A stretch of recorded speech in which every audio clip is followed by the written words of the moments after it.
Welcome to Gold Derby. I'm senior editor Denton Davidson here with Emmy winner Annie Symons, who is nominated again for her costume design in the Starz limited series Mary and George, starring Julianne Moore and Nicholas Galatzine. Annie, you won your first Emmy you were nominated for in 2012 for Great Expectations. So, how did it feel to hear this again with this second nomination? How did you find out? Um, well, one of my assistants told me because I'd forgotten all about it, and she just texted me, and I went, "Oh, hallelujah, exciting!" Um, I mean, I think there's a real buzz around this show. It's broken a lot of ground. It's kind of touched a lot of nerves. It's excited a lot of people, and it's just great to be part of that, really. So I'm delighted. I'm delighted. Well, it's kind of uncharted territory a little bit. I mean, we don't get a lot of this history of this time period. So what was it like for you signing on? And that had to be exciting to sort of explore that world of King James. Yeah, I mean, it's always the best thing when you have new territory to explore. It kind of, I mean, it's like being an astronaut. You're landing in a foreign world, and you're just absorbing it all like a child. So it's an exciting process for sure.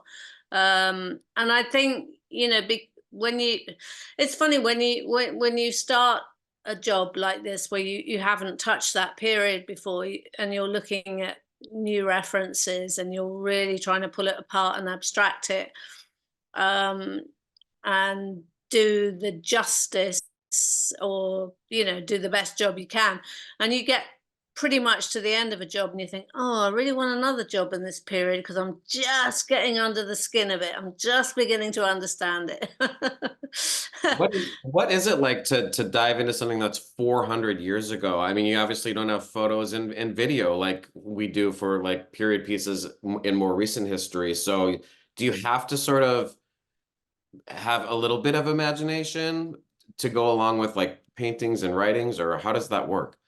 We have a lot of paintings. I mean, I know you do in the US too, but it's pretty well charted. And where I live in North London, there's a house called Kenwood House that has a particularly good collection of Jacobean paintings. And the thing about that period in history, it was quite symbolic, it was quite abstracted, the line of beauty was sort of absurd, and in painting at that point, they were just in Britain, England wasn't Britain. Th- they were painting an ideal. So in a funny kind of way, it's very, very easy to understand what that abstraction is as a designer. I mean, James, who was an extraordinary man, I have to say, an extraordinary mind. I mean, he invited painters in from the Netherlands who were beginning to experiment in a more natural style, and you know things changed during his reign. But at the beginning, when it was idealized, we have these utterly balmy sort of fashion plate um, portraits of nobility, not not much low life. That I went to the Netherlands to look at that. That they were recording low life at that point, because portraiture was very much to do with nobility and wealth, and displaying that wealth through paintings. So What yeah, was we have it. I have it on my doorstep, basically. what was it like collaborating with Julianne Moore, who's obviously she's one of the greatest actresses. What is it like to dress her and see her bring Mary to life in these costumes that you're able to create for her? Well, the brilliant thing about Julianne is she's an incredible collaborator, and she's so intelligent and so um methodical and professional about how she approaches um, the whole piece.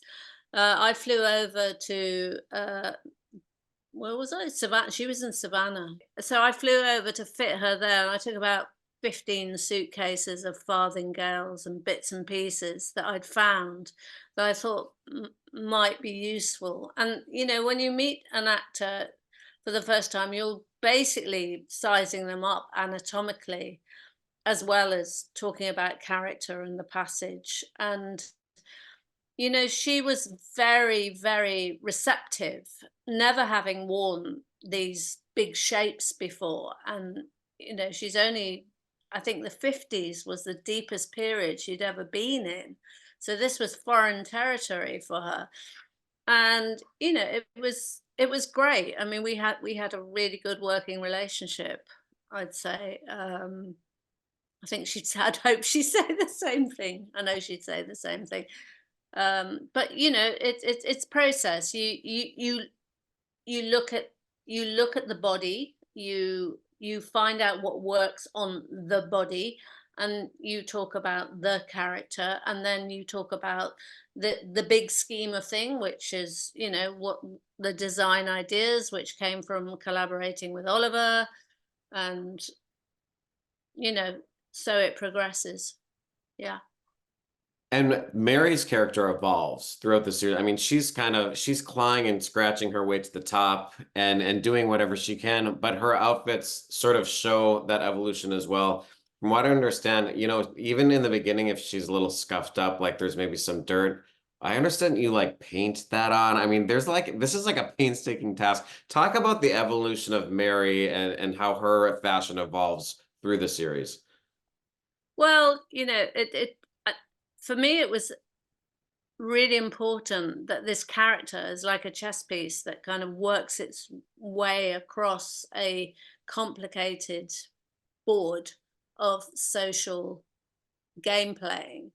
Um, and so every time she moves into a new arena, social arena, economic arena, by marriage, by stealth, by whatever, she changes color as a signifier. So she starts out in this very depleted, parched, sort of slightly drained. I used a palette of bleached bones, rotten bread, moldy cheese, congealed blood to describe the world, this medieval world that they were coming from with no money. I mean, as a woman at that time, your only opportunity, unless you were incredibly wealthy, was to marry into money. And of course, her last husband died in poverty, having spent it all. So from there, we see her move forward incrementally. She wears black and white as morning and semi-morning. And then she moves into green, this fresh color, which what she gets married in, which wasn't uncommon at that time. And then she moves into these more kind of um, fertile, natural palette of greens and reds and oranges when she marries again. And then she moves into court. She wears completely the wrong color. She wears this atrocious, abominable purple, grotesque, pantomimical outfit. And then as she assimilates, as she moves into the court, she becomes more like the court. She becomes more harmonious. And when she is at her most harmonious point with George, they all wear blue, which it's a very sort of soothing, calming color. And Oliver and I talked a lot about color and the significance of color. And he certainly favored red, and we did red at the masked ball. Um, she doesn't wear red till the end when she comes out as this kind of not demonic, but she's truly fixated on getting what she wants for her family and herself. And as a single mother, I go girl, just don't kill kings. It's not nice, but she Well, did that's what she did. one of the great things about Julianne Moore is she is a little bit evil but you're rooting for her the whole time, and I think that's kind of a credit to her as an actress. Um, Well, But isn't that part of who we are? And I think that's the brilliant thing about Julianne is that she can portray that duplicity, that complex nature. She can invite, sympathy and everything, and yet be an utter cow at the same time. I mean, you know, good, isn't it? and talking about George, I mean Nicholas Galatzine plays George, of course. And what do you want to put him on? What makes him sexy to King James? What makes him seductive? How do you decide on what the men are wearing of that era? Well, again, Oliver's perspective was that men should be men, but they should be sensual. So it wasn't, um, their physicality was a very important aspect of it. So we wanted these translucent, transparent fabrics, so you could see the masculine form through this fine fabric, which I think describes the complexity of those relationships in a way. George is initially dressed by his mum. He's a proper mummy's boy, and when he comes back from France, she kits him out in this outfit to attract the king. She engineers, she sort of styles him into this world, and in those like today, what you signal, you got to fake it to make it. If we want people to believe you've got money, you wear the money. And that's what she was doing. She was saying, you wear this, the king will look at you. And he did. He was in the French fashion. It was slightly avant-garde for England at that time. In blue, he was in stripes. The king adored stripes. Apparently, this is a historical truth. So, it was all very, very calculated. And then eventually, of course, he becomes the king's favorite, and he becomes part of the court, and he becomes, blue and white and in harmony with the king. It seems like it could be time consuming, I guess, to get in and out of some of these clothes, which is it difficult to put something like that on, like that Juliana's wearing? Is it like with the shaping or is it pretty simple? Well, I mean, it's a process. I mean, the point about, I mean, if we're going to talk about the grotesque purple outfit, I mean, that's the biggest one she wears. And you need that corset to support the weight and the width of these farthingales, which are huge. I mean, it's proper construction engineering, and the balance of that and the comfort of that. I mean, it's all infinitesimally worked out by highly skilled technicians. We had the most extraordinary workroom full of people who knew their shit, excuse my French, and we made it our duty to make them as comfortable as possible. But it takes time, of course, to get them into this kit. But I also wanted to make them as light and maneuverable as possible so that they could move freely and express themselves, not as sort of automata in a sort of weird historical thing, but as human beings. And the episode submitted for Emmy consideration is Not So Much by Love as by Awe. So talk about maybe your favorite designs from that episode and why that might be considered the best representation of your work. I think that's episode one. Is it? Is it? Three, I think it's three. Oh, yikes. Okay. Yeah, no, it was really hard for me to choose between it shows Mary's real clawing herself into a world where she's not considered, you know, uh part of the world, and she deliberately injects herself in with this ridiculous outfit, which is a taboo. The color purple is only worn by bishops and royalty, because those those colors were so expensive. And Lady Hatton's the character says, "Oh, were you dressed by a prostitute?" Which is quite funny because yes, of course, she was dressed by a prostitute, and yes, of course, it's fancy dress. But the audience kind of know that, but they haven't kind of figured it out. So there's like a play within a play there. And then the rest of the court are in white, which I think is when you wear white, it means you can afford to. You can afford to keep it clean. And certainly at that point in the 17th century, lace was the biggest show of wealth because it cost a lot of money to make. They had to import it. They had to have staff to look after it. And so the court scene there shows, particularly on Lady Hatton and Lady Somerset and the Queen Anne, who's wearing the biggest dress in the room.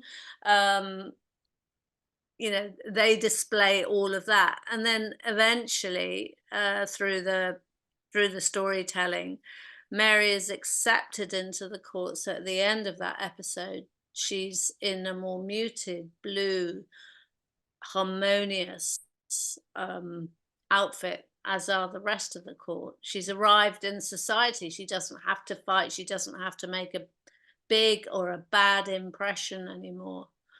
So yeah.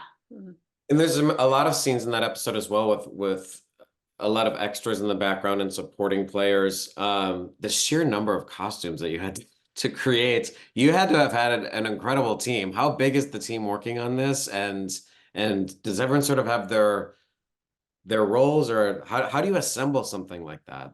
Yeah, I mean it's a military operation. It's massive. We had very little time to put this together. I think we had in reality something like 9 or 10 weeks, maybe 11 weeks from when I was hired to when we started shooting. And we set up this enormous workroom. We had 4 principal cutters and their teams. We had a dyeing and textile team. We had jewelry and leather work. We had people in Spain making most of the crowd because we had to make virtually everything. We had, angels in the UK making stuff. Yeah, I mean, it was a beast. It was a beast. I mean, I don't know, including Spain, how many, and we had people in France as well. We got stuff from France. I don't know many. I think our at height, our core team was like 130 or something like that, but the actual core was 80. So it was a phenomenal coordinating job. And my supervisor Cedric and his team were completely brilliant. And I think when it works well, it's like a beautiful machine. We all, the way you communicate with I communicate with other HODs, Cedric with production. I mean, it was extraordinary, actually. I mean, it was amazing. It's incredible work, and the show is so entertaining, and it's not just beautiful to look at, but the acting is outstanding, the writing. It's one of my favorite TV shows of the year, and I'm just so impressed with what you were able to do. Congratulations on everything, and good luck at this year's Emmy Awards. Thank you. Nice to talk to you.